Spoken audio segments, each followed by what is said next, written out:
Monsieur le Président de la Confédération, bonjour, merci de cet entretien. Bonjour. Vous êtes président de la Confédération depuis 10 mois. Être président, comment c'est? Oh, normalement, c'est agréable, un peu plus de travail, mais c'est bon, c'est une bonne chance pour moi.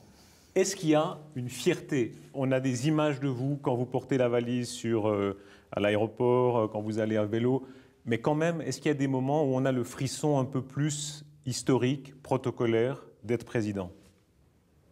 Non, je ne pense pas. Normalement, je n'aime pas beaucoup le protocole, mais je suis fier de notre pays, que ça serait possible qu'un simple garçon d'un paysan est président de la Confédération. Ça me fait fier de notre pays. Il y a des rencontres quand vous étiez au Vatican, par exemple, c'est impressionnant. Oui, mais aussi un peu showtime.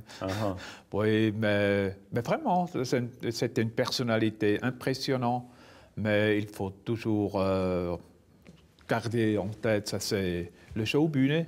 Et bon, on a vu ça une fois, mais ça suffit. Ouais. Avec les Chinois, ça s'est très bien passé. Vous savez qu'eux parlent, ils disent « On a beaucoup aimé M. Maurer, aucun occidental n'a fait ça. Il nous a dit « Gardez vos traditions, ne vous laissez pas trop influencer par l'extérieur. » C'est vrai, vous leur avez dit ça un peu en privé? Oui, je pense que ça c'est nécessaire pour chaque pays. Il faut garder sa identité et tout le monde veut influencer aussi nous, aussi la Chine. Et je pense qu'il faut garder les traditions et l'identité de son pays, de sa tradition, de la culture, tout ça. Ça, on sent que votre présidence, c'est un point fort qui va rester dans votre point de vue. À l'ONU aussi, vous avez dit ça, la souveraineté? Oui. Je suis persuadé que chaque pays doit garder son indépendance, sa souveraineté, son histoire, et ça c'est la base pour le développement. Mais si on n'a pas de base, si pas de racines, on n'a pas de chance pour un développement. Je parlais de la Chine. On a été longtemps les alliés privilégiés des États-Unis. Aujourd'hui, la guerre froide est finie, les choses ont changé. Est-ce que c'est bien qu'il y ait des contrepoids aux États-Unis, les Chinois, les Russes? Est-ce que ça vous plaît qu'ils fassent contrepoids? Oui, je pense pour un pays neutre, pour un petit pays neutre, il est nécessaire qu'on ait des contacts avec tous les autres pays, aussi avec les grands. Et les amis restent, les Américains restent nos amis, mais les Russes, les Chinois, les autres pays sont sur la même base, sur le même niveau. Certains diront, M. Maurer, c'est un conservateur, les droits de l'homme en Chine, il s'en fiche. Les droits de l'homme en Russie, ça ne l'intéresse pas beaucoup. Qu'est-ce que vous répondez à ça? C'est pas vrai. Les droits de l'homme, c'est la base de notre vie. Et chaque pays doit les garder. Mais la Suisse, ce n'est pas le professeur pour tout le monde. Nous ne sommes pas le peuple qui doit corriger les autres. Les écoutes de la NSA, c'est le scandale qui n'en finit pas depuis des mois et des mois. Des éléments concrets, le fait que le téléphone de Mme Merkel ait été écouté, est-ce que ça vous a choqué? Pas choqué, mais ce n'est pas un ordre entre les amis. Si j'ai les autres à la maison, je n'ouvre pas les portes pendant la nuit pour écouter ou pour les voir. Et je pense qu'il faut trouver peut-être un commitment entre les États pour régler cette nouvelle technique. Mais ça, ce qui est passé, je ne peux pas accepter personnellement. Mais c'est aussi vrai, la technique est prête pour faire ça et tout le monde effectivement fait ça aussi maintenant en réalité. Est-ce que ça ne montre pas quand même un réflexe impérialiste chez les Américains en matière économique aussi, pour des contrats, pour beaucoup d'enjeux de rapport de force? Ça leur donne un avantage qui est scandaleux? On parle maintenant seulement des États-Unis, mais je suis sûr que aussi des autres pays font les mêmes choses. La technique est là. Et depuis des centaines d'années, tout le monde le fait aussi. Alors, mais eux ont plus de force? Je ne suis pas sûr. Plus que nous, en tout cas. Bon, je pense que c'est la réalité et c'est maintenant sur la table après Snowden, mais pour nous, il faut être beaucoup plus prudent avec tous les instruments techniques. Il faut corriger la technique, mais c'est la réalité. Je ne suis pas sûr où mon attel est écouté. Moi, je ne pense pas que je suis si intéressant. Vous avez un téléphone portable privé? Oui. Alors, celui-là, évidemment, il est facile à écouter. Maintenant, il y a un nouveau système de téléphone portable pour les conseillers fédéraux. Où est-ce qu'on en est? Oui, ça c'est maintenant un test avec 2 modèles. C'est prêt, la technique est prête. Et je pense pour le Conseil fédéral, on a un instrument qui est sûr, absolument sûr. Vous l'avez déjà essayé? Oui, ça chaud, c'est bon. C'est une technique qui vient d'où? De la Suisse. L'appareil est suisse. Ça, c'est le secret, mais la technique est suisse. Alors, ça veut dire que c'est une maison suisse qui a fait ça. Et l'autre n'intéresse pas la publicité. Dans certains pays, les ministres renoncent à les utiliser parce que c'est tellement compliqué, il y a des codes d'accès, etc. Là, ce sera simple? C'est simple, je peux le faire. Et alors, ça veut dire qu'il est simple. Il y a le bunker dont le lieu est secret, sous ce bâtiment du Parlement fédéral, du Palais fédéral. Ça vous est arrivé d'y aller pour passer des conversations? Oui, là, les relations sont sûres aussi. Je pense que la Suisse était toujours sur ce chemin-là. Et nous avons une technique qui est sûre et on a l'expérience avec cette technique aussi. Sans donner des exemples précis parce qu'ils sont secrets, mais pour quel type de conversation c'est tellement secret que vous êtes allé passer le téléphone dans le bunker? Normalement, on a des rencontres, on a des meetings, des séances. Peut-être nous avons besoin de ça 3-4 fois par année. Sur quel type de sujet? Militaire, par exemple? Oui, pour le militaire, ça c'est clair. Le Spiegel de cette semaine montre sur le toit de l'ambassade américaine à Berlin, vous l'avez vu peut-être, cette salle d'où ils peuvent entendre tout Berlin. À Genève, on voit sur la mission américaine le toit avec les antennes. Il y a un soupçon quand même, ça vous gêne? Non, c'était toujours clair. On a vu ça aussi sur notre ambassade dans le monde, on a des antennes. Parce qu'on a besoin d'une relation sur des autres canaux et ça c'est, on ne peut pas dire « Ah, attention, on a des autres instruments, pas seulement ces antennes-là ». Dans le conflit fiscal, nous avons cédé beaucoup. Nous avons cédé trop, d'après vous? Bon, assez. L'Europe n'a pas donné beaucoup. Par exemple, l'accès de nos banques au marché européen, pour l'instant, c'est bloqué. Est-ce qu'on doit être plus ferme? Je ne crois pas, mais il faut soigner les autres avantages que nous avons, la stabilité de la population, la stabilité de la politique, la sécurité de notre pays. Ce sont des avantages aussi sur le plan de finances de la Suisse, mais on a perdu quelques avantages. Le secret bancaire, c'est ouvert maintenant, trop pour moi. Il est fini, franchement. Il est presque fini. Presque, vous avez malheureusement raison. Alors maintenant, il faut soigner les autres avantages. Un des temps forts de votre présidence, en tout cas dans le discours, ça a été la critique des médias. Vous avez été vraiment très méchant avec les médias. Vous les trouvez conformistes, trop peu patriotes, c'est ça, c'est votre idée? Les médias suisses sont trop peu patriotes? C'était un événement extraordinaire pour moi. Tous les représentants des médias avec le smoking, les dames avec des robes. Et je fais maintenant la politique depuis 15 ans. Et je n'ai jamais écouté le comme cet evening à Interlaken.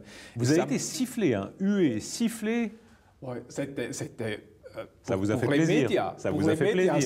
C'était extra. J'ai jamais pensé qu'on peut faire ça parce qu'on m'a critiqué depuis 30 ans et j'ai une fois critiqué les médias et on était fâchés. C'était extraordinaire pour moi. Ce sont des événements que je vis après. Ça, c'est le plaisir du horaire provocateur. Vous aimez ça? Ce n'était pas une provocation, c'est la réalité. Alors, quelle est la réalité? Expliquez-nous, au-delà de toute polémique, qu'est-ce qui vous déplaît tellement dans la grande partie des médias suisses, d'après vous? Je pense qu'on a un certain mainstream. Après une conférence de presse, par exemple, le premier écrit et les autres regardent, et après on écrit la même chose.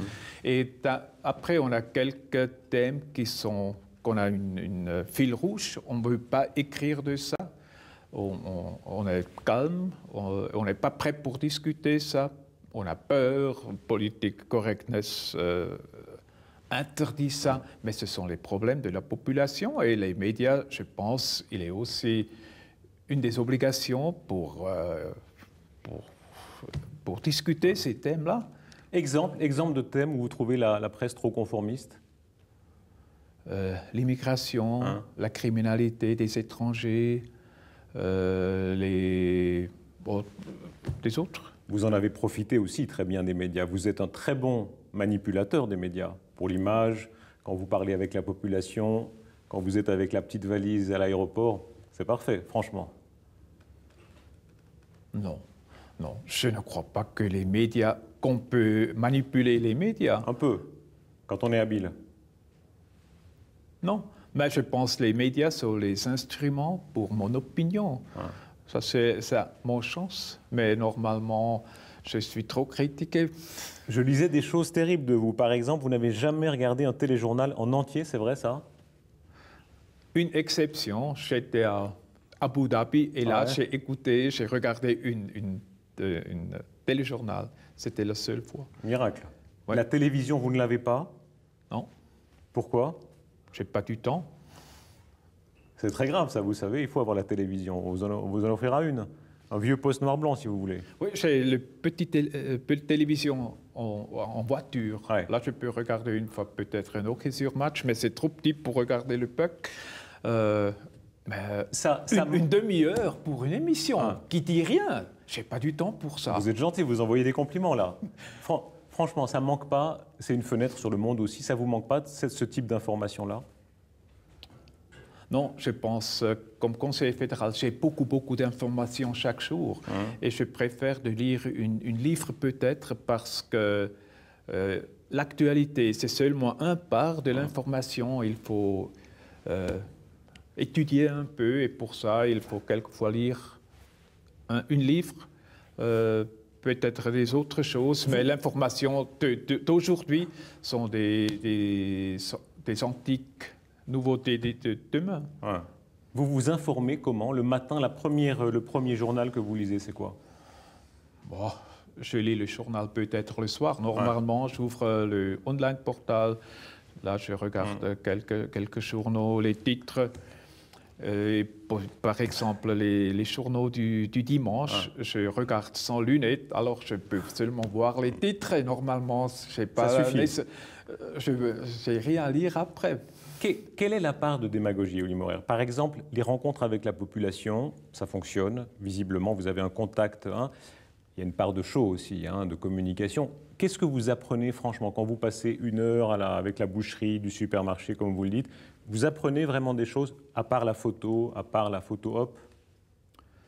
Je pense que la grande différence entre la politique à Berne et la population est qu'on ne parle pas dans la même langue. La population a des autres plaintes, des autres difficultés que la politique à Berne. Et je pense qu'il faut toujours trouver une certaine relation, une certaine balance entre les petits problèmes de la population et les grands problèmes. Un exemple concret où vraiment, en discutant avec les gens, vous êtes dit, voilà, ça c'est une idée ou c'est une information que je n'avais pas. Un exemple. Oui.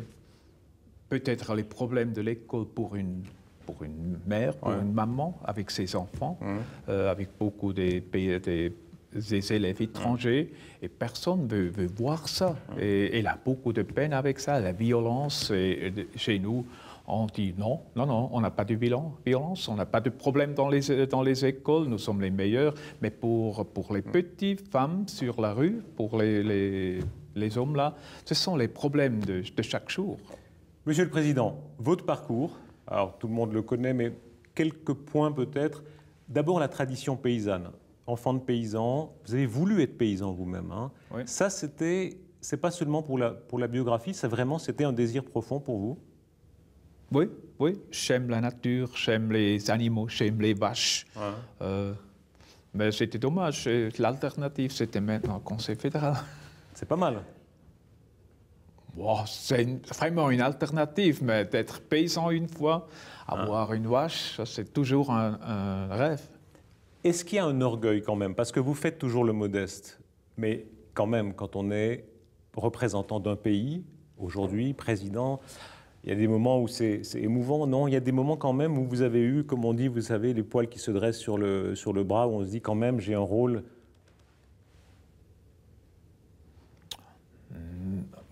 Quelquefois, c'est la responsabilité qu'on a. Ça c'est dur, parce qu'il faut décider quelque chose, peut-être pour les prochaines 10 années, et là, trouver une solution correcte.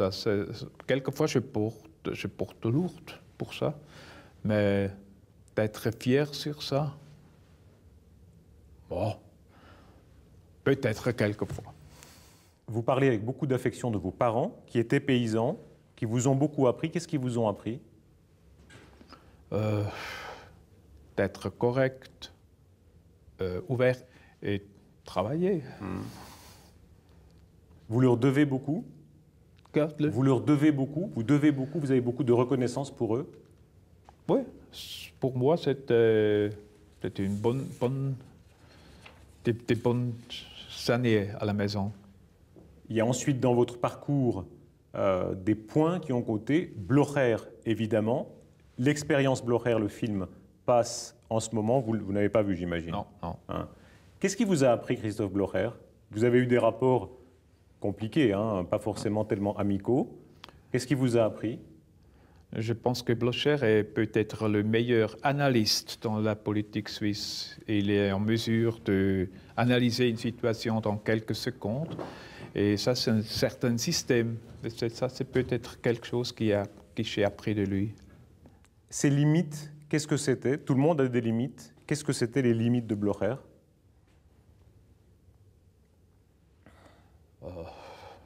Je pense en Suisse, on a des arbres sur la même base et un arbre qui est trop haut, on coupe ça.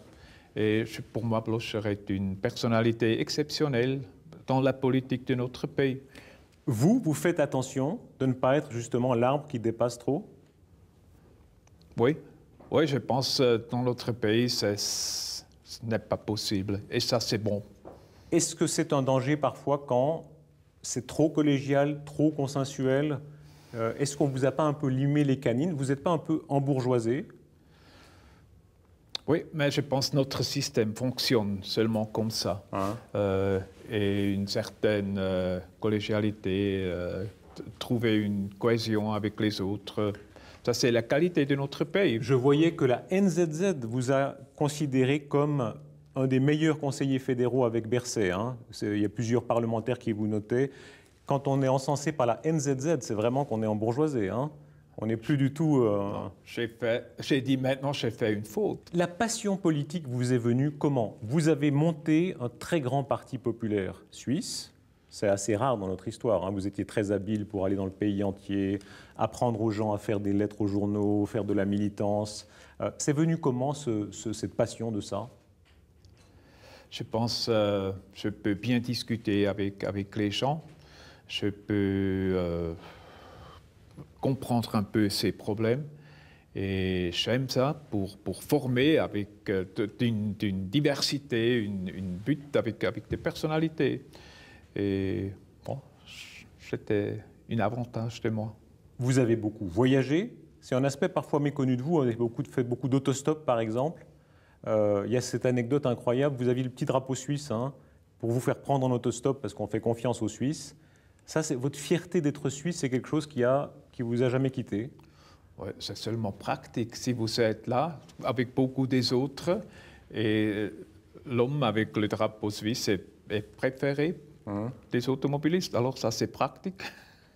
Est-ce que ça ne pousse pas parfois à dire des choses un peu caricaturales? Quand vous dites la Suisse a la meilleure armée du monde, par exemple, c'est un slogan. Mais franchement, vous savez bien que ce n'est pas vrai. Elle a beaucoup de qualités, mais ce n'est pas vrai, non? Mais oui, ça c'est vrai. Et il est absolument nécessaire.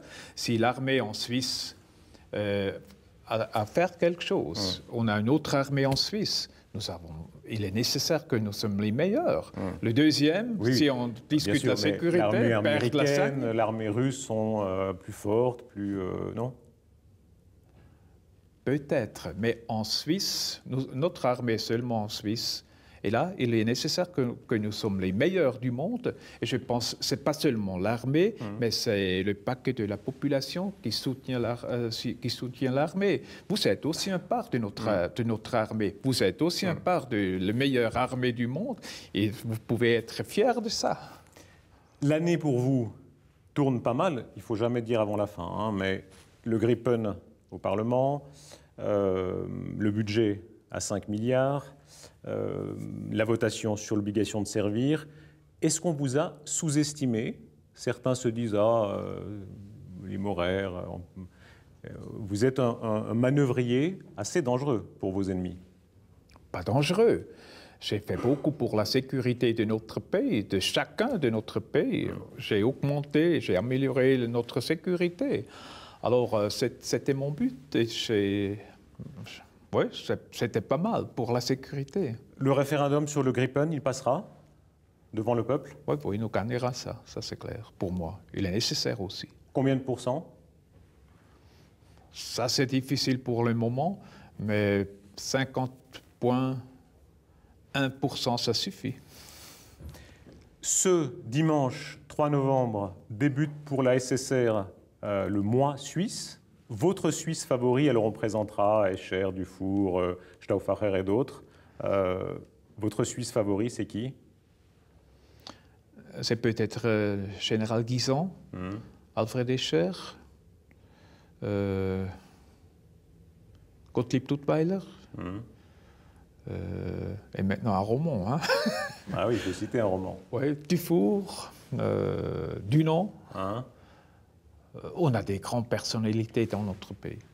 Votre mot favori en français, qu'est-ce que c'est? Bienvenue. Ah, vous ne m'avez pas dit ça avant l'antenne. Oui, mais maintenant, pour l'émission, c'est bienvenue. Normalement, c'est... Mais la vérité de votre pensée, votre mot favori, qu'est-ce que c'est? En politique, ça, c'est non. Ouais. Vous avez beaucoup dit non dans votre carrière politique. Oui, et c'était toujours nécessaire. Ouais. Vous aimez dire non? Oui, le non est toujours le départ pour une meilleure solution.